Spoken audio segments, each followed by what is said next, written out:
Passive and active সেন্সরের মধ্যে পার্থক্য। প্রথমে সেন্সর কি সেটা জানব।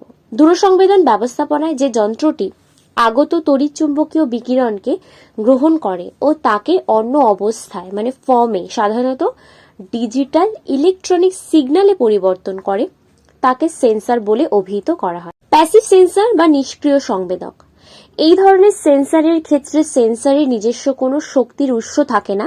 এক্ষেত্রে মূলত সূর্যই শক্তির উৎস হিসেবে কাজ করে।